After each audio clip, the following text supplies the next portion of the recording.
भारत और चीन सीमा पर गलवान घाटी में हिंसक झड़प भारतीय सेना और चीनी सैनिकों के बीच हुई है और ऐसी भी खबर है कि दोनों तरफ नुकसान हुआ है। और सूत्रों के हवाले से जो खबर है, जो अपुष्ट सूत्रों के हवाले से जो खबर है वो ये है कि चीन के सेना के भी 5 सैनिक इसमें मारे गए हैं और 11 सैनिक घायल हुए हैं। और ये जो ताज़ा झड़प है इसमें चीन की सेना को भी नुकसान पहुंचा है। बताया जा रहा है कि पीपुल्स लिबरेशन आर्मी यानी कि PLA, जो चीन की सेना है PLA, उसके 5 जवान मारे गए हैं, 11 जवान घायल हुए हैं। और इस घटनाक्रम में ये जो ताज़ा जानकारी आई है ये सूत्रों के हवाले से है और अभी अपुष्ट जानकारी है, इसकी पुष्टि नहीं हुई है, लेकिन ये जानकारी सामने आ रही है कि चीन की सेना के 5 सैनिक है वो मारे गए हैं, 11 सैनिक घायल हुए हैं।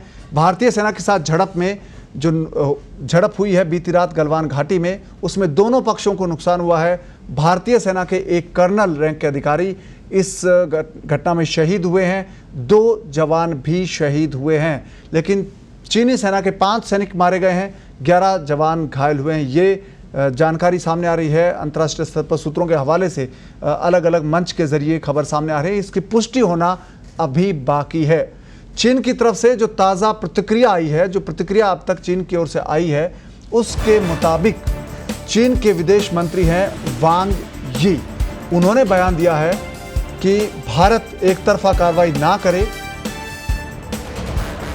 और भारत से ये जो ताज़ा विवाद है इसको बातचीत के जरिए सुलझाया जाएगा। एक तरह से चीन ने बातचीत की पहल की है और 5 सैनिक है वो चीन के मारे गए हैं और 11 सैनिक घायल हुए हैं। ये सूत्रों के हवाले से खबर है। चीन की सेना को भी नुकसान पहुंचा है, चीन के 5 सैनिक मारे गए, 11 सैनिक घायल हुए हैं और भारत के 3 सैनिक शहीद हुए हैं।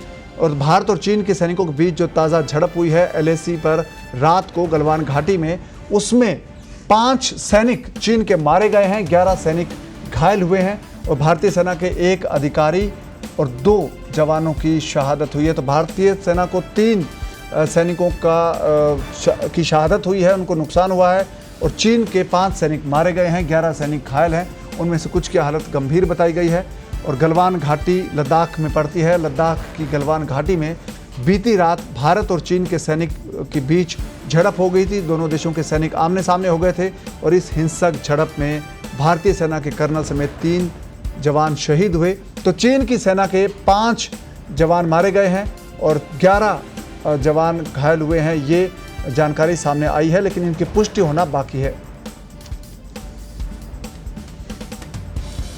और हाई लेवल मीटिंग इस वक्त भारत में चल रही है। रक्षा मंत्री राजनाथ सिंह बैठक ले रहे हैं, तीनों सेना प्रमुख इस बैठक में शामिल है, CDS बिपिन रावत भी इस बैठक में शामिल है और विदेश मंत्री S जयशंकर भी इस बैठक में शामिल है। तो ताज़ा घटनाक्रम के बाद दोनों देशों में हाई लेवल स्तर पर बैठकों का दौर चल रहा है। चीन की तरफ से विदेश मंत्री वांग यी की तरफ से ताज़ा बयान आया है। इस बयान के मुताबिक चीन ने कहा कि बातचीत के जरिए इस विवाद को सुलझाया जाएगा, इसका हल निकाला जाएगा और भारत एक तरफा कार्रवाई ना करे, ये चीन ने कहा है।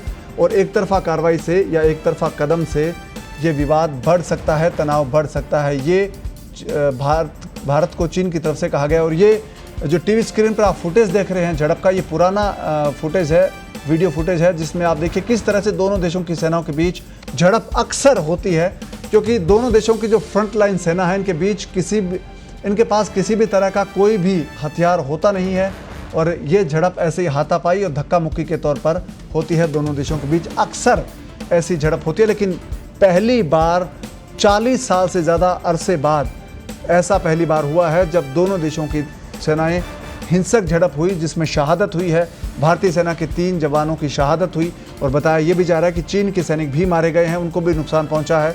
हालांकि चीन की तरफ से कितना नुकसान हुआ ये पुष्टि होना बाकी है और ये घटनाक्रम 40 साल बाद हुआ है। और हमारे साथ हमारे वरिष्ठ साथी जुड़ रहे हैं, आनंद मणि त्रिपाठी फोन लाइन पर। आनंद मणि, ये जो ताज़ा घटनाक्रम है इसमें यह भी जानकारी सामने आई है कि चीन की सेना को भी नुकसान पहुंचा है, क्या अपडेट है आपके पास? जी, चीन की जहाँ की तक बात है, चीन दो चीजें बता दें आपको कि चीन के जो वहाँ विदेश प्रवक्ता है उन्होंने बहुत साफ कहा है, बहुत साफ बातें कही हैं कि मतलब इस तरह से एक्सीडेंट नहीं होना चाहिए भारत चीन को। दूसरी जो सबसे बड़ी बात सामने सूत्रों के मुताबिक आ रही है कि 5 PLA सैनिक मारे गए हैं और 11 घायल हुए हैं। तो ये पूरा घटनाक्रम है। जो आपको बता दें कि भारतीय सेना ने एक प्रेस नोट जब जारी किया था तो उसमें बात आई थी कि ऐसा हमारे साथ हुआ, लेकिन मुश्किल से 10 मिनट बाद उन्होंने कहा नहीं, उधर भी नुकसान हुआ है।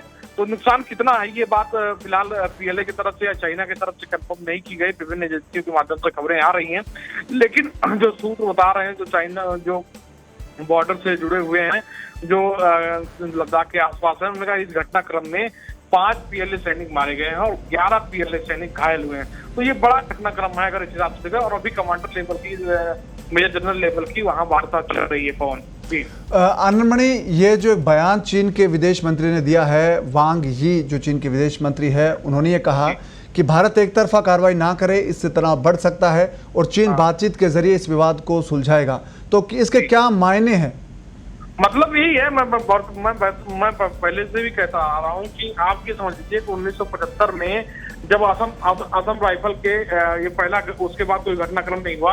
असम राइफल के 3-4 जवानों को एम्बुश किया गया था। उसके बाद भारत चीन के बीच कोई घटनाक्रम नहीं हुआ था और न चीन चाहता। चीन खुद भी इतनी परेशानियों से घिरा हुआ है कि ऐसी नौबत ना आ जाए युद्ध की स्थिति में भारत जैसा बड़ा बाजार खो देगा वो, जो जहाँ से काफी प्रॉफिट कमाता है। और चीन मुख्य रूप से व्यापारी है। चीन को अगर आप कहें कि उसमें तो सारा कुछ जो वो सारी नीतियां उसकी जो कुछ भी होती हैं वो वर्चस्व के साथ कहीं न कहीं अर्थव्यवस्था को नीतिगत रखते हुए करती हैं, और यही वजह है कि इस तरह से है। और दूसरी बात यह है कि अभी ग्लोबल टाइम्स ने ही लिखा था कि भारत को ऐसी ऊंचे स्थानों पे युद्ध लड़ने में महारत हासिल है। चीन की बात करें तो भारतीय सेना के मुकाबले वो 10 लाख के आसपास है और भारत के पास 14 लाख सैनिक हैं। तो इस मुकाबले में भी वो अगर सेना के हिसाब से भी देखें तो हमारे सैनिकों के मुकाबले कमजोर है। और ग्लोबल टाइम ने खुद ही कहा था कि भारत के सैनिक हमसे, हमारे सैनिकों से कहीं ज्यादा पारंगत तो कहीं ज्यादा ताकतवर हैं इन पहाड़ी क्षेत्रों में। कौन तो ऐसी स्थिति में कोई भी राष्ट्र जो है वो अपने आप को समझे कि हम डिफीट खा सकते हैं, क्योंकि चीजें अब 1962 या 1967 की स्थिति नहीं रही है। 1962 का जवाब हमने 1967 में दे दिया था और अब 2020 का जवाब कैसे होगा उनको अंदाजा होगा, अंदाजा लगा रहे होंगे। और ये कहाँ होगा ये हम तक भी कोई अंदाजा नहीं लगा सकते कि जिस तरह से चीजें हम लोग मतलब जिस तरह से भारतीय सेना ने अपने आप को इम्प्रूव किया है। फोन तो आप ये समझ लीजिए कि सारी चीजें देखते हुए कोई भी राष्ट्र नहीं चाहेगा। और दूसरी बड़ी बात यह है कि युद्ध भी अगर होता है, अगर 2 राष्ट्रों के बीच होता है, तो चाइना ये भी समझता है कि इस समय अगर हम कुछ भी करते हैं तो वो निश्चित रूप से उसके नुकसान में जाएगा।